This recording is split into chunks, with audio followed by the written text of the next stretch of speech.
हैरान रह गया।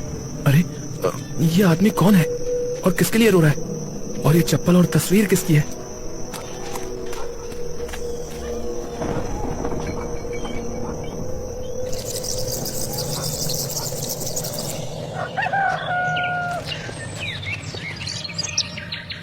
रीना मन्नू के शक के बावजूद ट्रक में काम करने लगी थी। उसके साथ आने से सरदार जी के खाने में वैरायटी आ गई, पर कोई इसको अच्छा कह रहा था तो कोई बुरा। गांव 2 हिस्सों में बंट चुका था।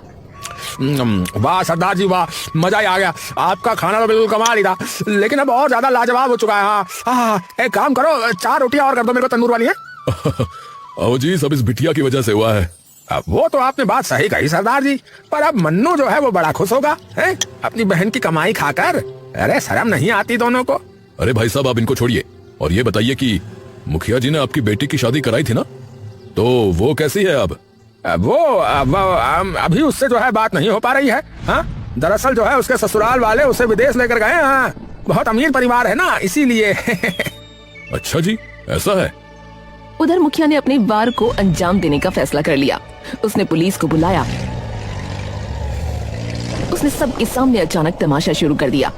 अरे अरे इंस्पेक्टर साहब, अरे इस शैतान के ट्रक में एक चप्पल है। हाँ, पक्का किसी बेबस बेटी की होगी। हाँ, ये आदमी लड़कियों को बहलाता है, उनका सामान चुराता है, और कौन जाने और क्या क्या करता होगा। ए लल्लन, बोल बोलना है, बोल। हाँ साहब, हमने अपनी आंखों से देखा।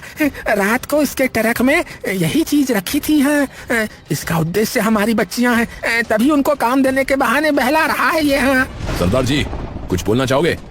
सरदार जी शांत खड़े रहे। उनकी नजर मुखिया पर पड़ी, जैसे उसके पूरे नाटक को वो भांप रहे हों, और वो तस्वीर और चप्पल बरामद की। ये चप्पल किसी पीड़ित की नहीं इंस्पेक्टर साहब, ये मेरी बेटी की है। बेटी की? अरे कहाँ है तुम्हारी बेटी? हैं? ये तो तुम्हारा बहाना है। अरे इंस्पेक्टर साहब, पकड़ो इसे। हाँ, वो घर पर है। घर पर है? झूठ। अरे इंस्पेक्टर साहब, पकड़िए इसे। घर पर है। पुलिस ने सरदार जी को गिरफ्तार कर लिया। वो बिना एक शब्द कहे, बिना कोई विरोध किए चल दिए। पुलिस सरदार जी को ले गई और मुखिया ने जहर उगलना चालू रखा। अरे देखा ना, मैंने कहा था ना ये गड़बड़ है, तभी तो कुछ भी बोल नहीं पाया मेरे सामने। हाँ, मैंने शैतान को पकड़वा दिया। मैंने हमारे गांव, हमारी बेटियों को बचा लिया। हाँ, मुखिया जी की जय हो, मुखिया जी की जय, मुखिया जी की जय। अरे मुखिया जी बड़े अच्छे आदमी हैं भैया। नहीं, ये गलत है। सरदार जी बुरे नहीं है। अब तू भी चुप रहेगी, नहीं तो तेरा हश्र भी वैसा ही होगा। ए मन्नू, अपनी बहन को समझा ले। चलो रीना, शायद मुखिया जी सही ही कह रहे हैं। मुखिया जी, मुझे कुछ कहना था। बात दरअसल ये है कि जो है हमारी बेटी से बात नहीं हो पा रही है।